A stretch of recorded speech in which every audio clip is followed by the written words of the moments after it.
नमस्कार, मैं हूं पीयूष त्रिपाठी और आप देख रहे हैं हमारा विशेष कार्यक्रम सितारे हमारे। दोस्तों, आज का ये कार्यक्रम बहुत मायनों में खास है। खास क्यों है, इस पर चर्चा कर लें। आज देवशनी एकादशी पर चर्चा करेंगे। इसके अलावा 30 तारीख को गुरु के परिवर्तन के परिणाम 12 राशियों पर बताएंगे, इसलिए इस कार्यक्रम को शुरू से अंत तक देखना बिल्कुल न भूलें। इसके अलावा आपके फ़ोन कॉल्स होंगे, सीधे फ़ोन करके अपने प्रश्न पूछ सकते हैं। हमारा फ़ोन नंबर है 07714008777। अब से आधे घंटे तक लगातार ये फ़ोन लाइन खुली रहेगी और हमें आपके फ़ोन का इंतजार रहेगा। तो चलिए कार्यक्रम की शुरुआत करते हैं और जानते हैं आज का पंचांग। आज शब संवत 2077 शक 1942 सूर्य उत्तरायण का आषाढ़ महीने के शुक्ल पक्ष की एकादशी तिथि है और दिन बुधवार। आज एकादशी रात्रि को 7:30 तक, विशाखा नक्षत्र 2:34 तक। आज चंद्रमा तुला राशि में होंगे। आज का राहु काल 12:07 से 1:48 तक होगा। तो दोस्तों, ये तो था पंचांग और अब बात करते हैं देवशनी एकादशी की। कहते हैं देवशनी एकादशी के व्रत से सभी प्रकार की मनोकामनाएं पूर्ण होती हैं। चातुर्मास, जो कि हिंदू कैलेंडर के अनुसार 4 महीने का आत्मसंयम का काल होता है, देवशनी आषाढ़ शुक्ल पक्ष एकादशी से ही प्रारंभ होती है। देवशनी एकादशी के दिन भगवान विष्णु का शयन काल प्रारंभ हो जाता है, इसलिए देवशनी एकादशी से कहते हैं। देवशनी एकादशी के 4 माह बाद भगवान जागते हैं, इसे विष्णु प्रबोध उत्सव या विष्णु प्रबोधनी एकादशी कहते हैं। देवशनी एकादशी से 4 माह के लिए विवाह संस्कार बंद हो जाएंगे, यानी काम्य संस्कार बंद हो जाएंगे। केवल विवाह ही नहीं, इसमें यज्ञोपवीत या मुंडन इत्यादि जो भी काम है, काम्य कर्म है, वो सारे के सारे वर्जित हो जाएंगे, निषेध हो जाएंगे। पुराणों में कहा गया है कि जो व्यक्ति देवशनी एकादशी और देव प्रबोधनी एकादशी व्रत रखता है, भगवान विष्णु की परम कृपा के कारण वो उत्तम लोगों को प्राप्त करता है।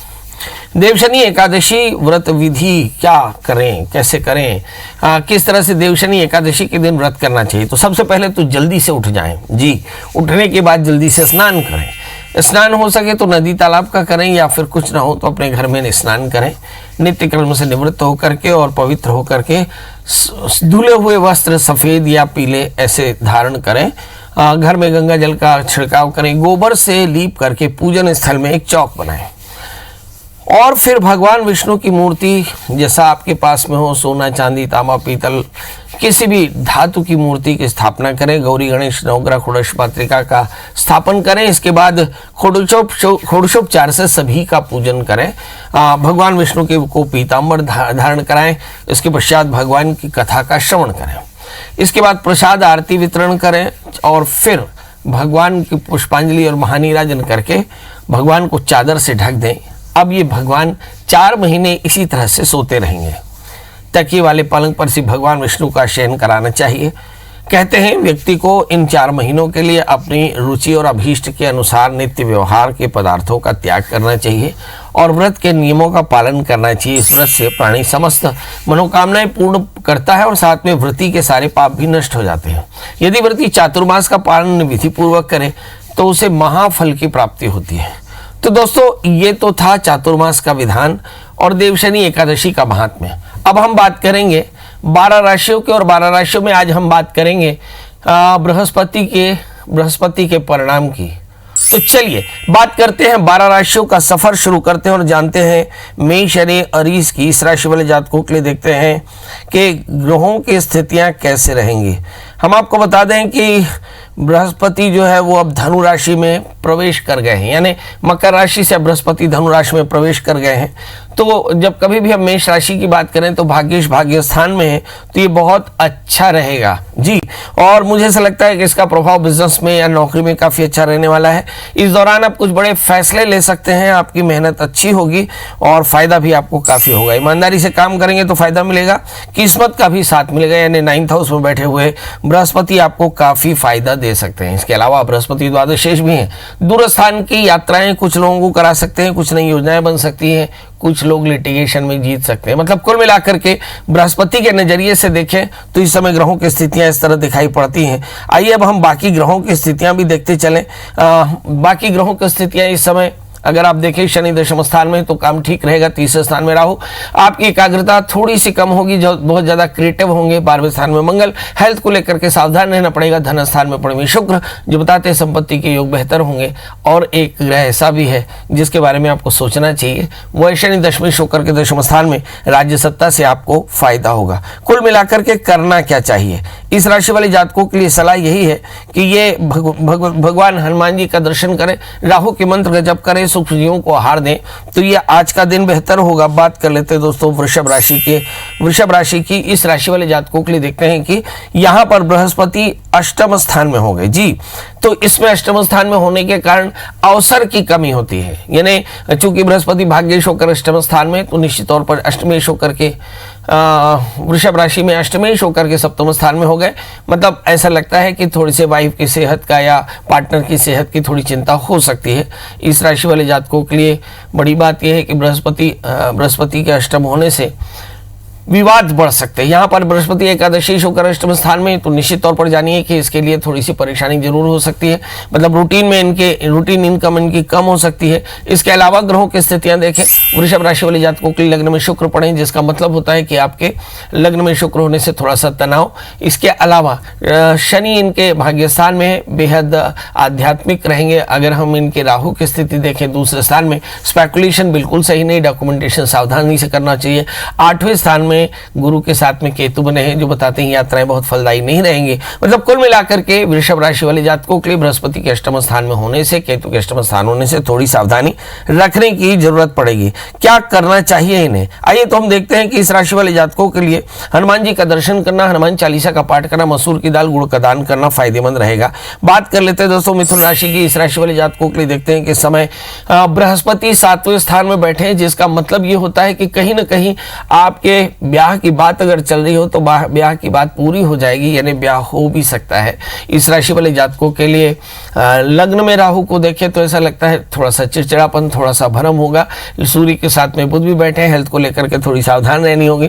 इस समय अगर हम 8वें स्थान में शनि को देखें तो बेवजह की बातों से मन परेशान हो सकता है। मंगल की स्थिति देखें, मंगल इस समय मीन राशि में होकर के बैठे, तो इस राशि वाले जातकों के लिए दशम स्थान में बैठे मंगल सत्ता से समाधान तो जरूर देंगे, मगर कहीं ना कहीं ऋण रोग व्याधि शत्रुता बढ़ सकती है। याद रखें आपके पेट की तकलीफ हो सकती है, क्योंकि रोगेश दशम स्थान में बैठे हैं। एक और भी बात, ऋण रोग व्याधि शत्रुता का बढ़ने का एक मतलब ये हो सकता है कि आप लोन लेकर के अपने काम को एक्सपेंड कर सकते हैं। बजट का ध्यान रखिएगा, सब कुछ ठीक है।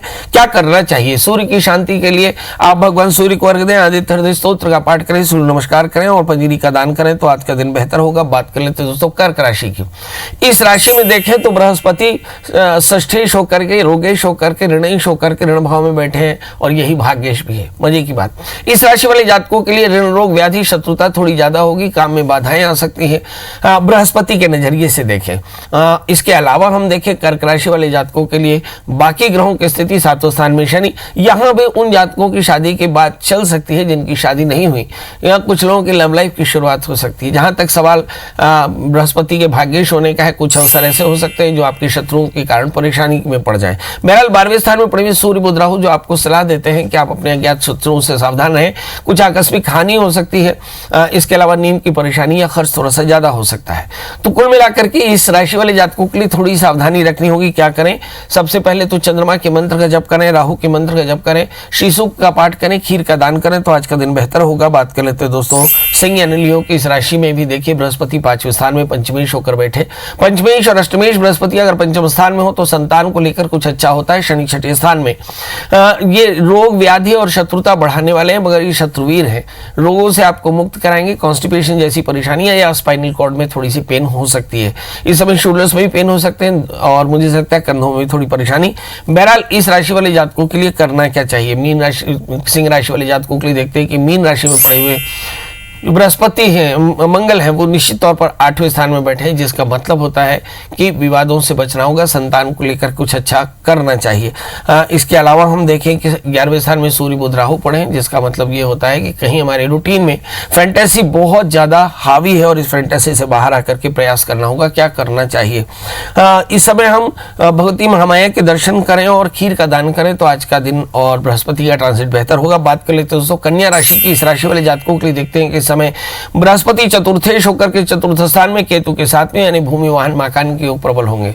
आइए अब देखते हैं दशम स्थान में पड़ी हुई सूर्य बुध राहु, जो बताते हैं कि सरकार के साथ में एक सरोकार बहुत बढ़िया रहेगा। इस समय मंगल की स्थिति है, 7वें स्थान में मंगल पड़े हैं, जिसका मतलब ये होता है कि आपके लाइफ पार्टनर के साथ आपका सहयोग काफी अच्छा रहेगा। और भाग्येश भाग्य स्थान में बैठे हैं, जिसका मतलब है कि आपके जीवन में संपत्ति, भूमि, वाहन, मकान के अलावा बहुत सारे अवसर मिल सकते हैं। क्या करना चाहिए? इस राशि वाले जातकों को चाहिए कि गणपति का पूजन करें, अथर्वशीष का पाठ करें और साथ में हरि मूंग का दान करें, तो आज का दिन बेहतर होगा और बृहस्पति का ट्रांजिट भी बेहतर होगा। अब बात करेंगे तुला से लेकर मीन सुपरफास्ट अंदाज में, इसलिए चूकिएगा नहीं। बात कर लेंगे दोस्तों तुला राशि की। इस राशि वाले जातकों के लिए देखते हैं कि तीसरे स्थान में जी तुला राशि वाले जातकों के लिए तीसरे स्थान में पड़े गुरु के साथ में केतु। जैसे मैं कहता हूं कि केतु तुला राशि वाले जातकों के लिए मनोबल बढ़ाने वाला है, मगर भाग्य स्थान में सूर्य उलझने जस की तस रहेंगे। 8वें स्थान में मंगल पड़े, जो बताते हैं कि हेल्थ को लेकर के बहुत ज्यादा सावधान रहने की जरूरत है। लाइफ पार्टनर की सेहत बहुत अच्छी नहीं, इस समय परिवार को लेकर चिंता हो सकती है। क्या करना चाहिए? आपको चाहिए कि आप बहुत ही महामाया के दर्शन करें, शनिश्चर मंत्र जप करें, काले तिल काले उड़द का दान करें, तो ये दिन बेहतर होगा। बात कर लेते हैं दोस्तों वृश्चिक राशि की। इस राशि वाले जातकों के लिए देखते हैं कि ग्रहों की स्थितियां यहाँ कहते हैं कि दूसरे स्थान में पड़े हुए बृहस्पति और 8वें स्थान में पड़े हुए एक राहु। कुल मिलाकर के संपत्ति के योग अच्छे होंगे, टैलेंट काफी अच्छा होगा, यात्राएं हो सकती, भागदौड़ जबरदस्त होगी। इस समय तीसरे स्थान में शनि पड़े हैं, जिसका मतलब है कि थोड़ा सा इमोशनल हो सकते हैं, थोड़ा सा इगोइस्टिक हो सकते हैं। जो 5वें स्थान में पड़े हुए मंगल बताते हैं कि संतान को लेकर थोड़ी चिंता हो सकती है। 7वें स्थान के शुक्र, लाइफ पार्टनर की सेहत अच्छी।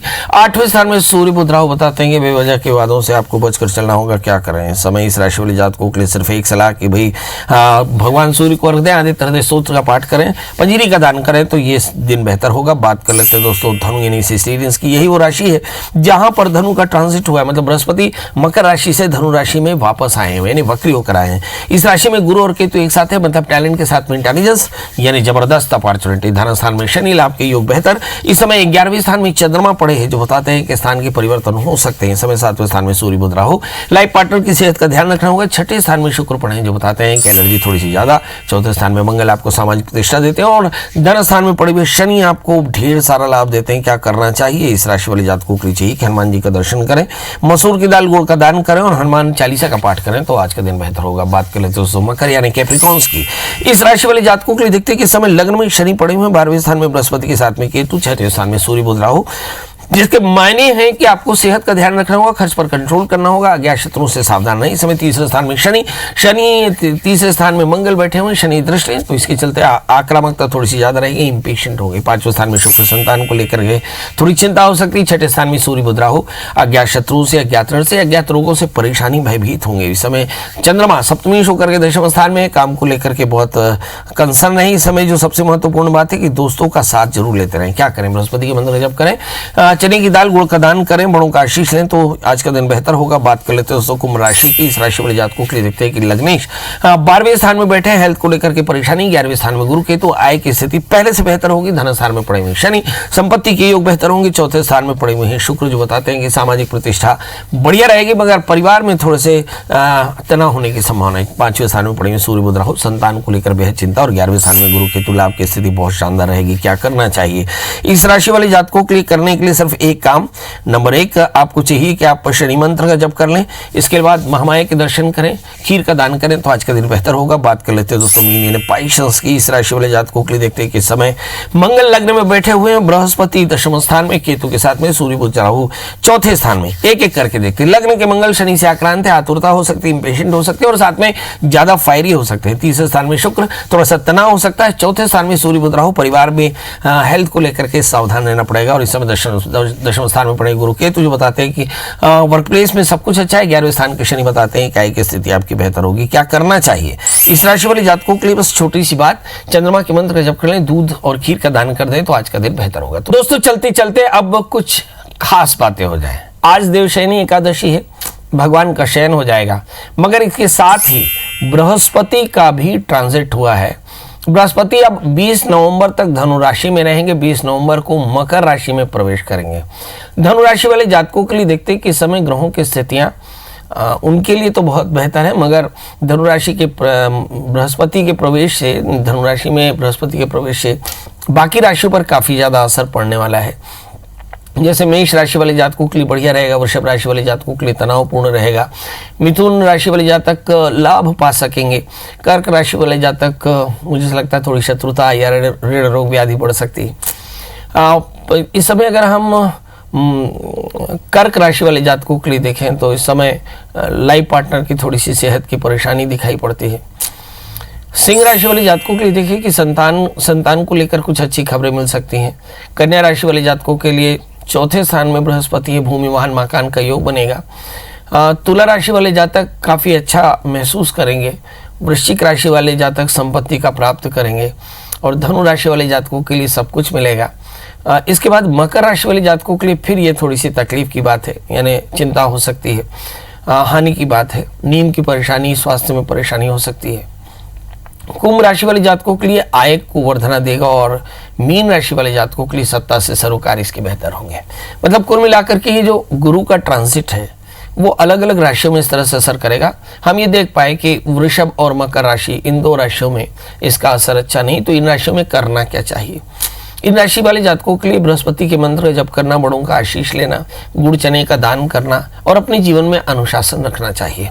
एक दूसरी बात कि अभी अगर हम अपने भारतीय दर्शन को देखें तो भारत की स्थिति कैसे रहेगी 20 नवंबर तक, तो हम देखते हैं कि भारत का जो जन्मलग्न वृषभ राशि इसकी कर्क है, यहाँ पर कर्क राशि से बृहस्पति छठे स्थान में होंगे। मतलब निश्चित तौर पर हमें 20 नवंबर तक, जिसकी आप लगातार चिंता करते रहे, 20 नवंबर तक ये जो फ्लू है वो आपको दिखाई पड़ेगा। मतलब कोरोना का योग दिखाई पड़ सकता है। तब तक हमें अपने घरों में रहना है, सोशल डिस्टेंसिंग का पालन करना है। आपको कोशिश करनी है कि आप मास्क पहने, सैनिटाइज़र का यूज़ करें और अधिक से अधिक आइसोलेटेड रहें, यानी आत्म केंद्रित रहें, परिवार के साथ रहें, खुश रहें और खुश रखें। चलिए कल हम फिर मिलेंगे किसी नए विषय के साथ। तब तक मुझे दीजिए इजाज़त। नमस्कार।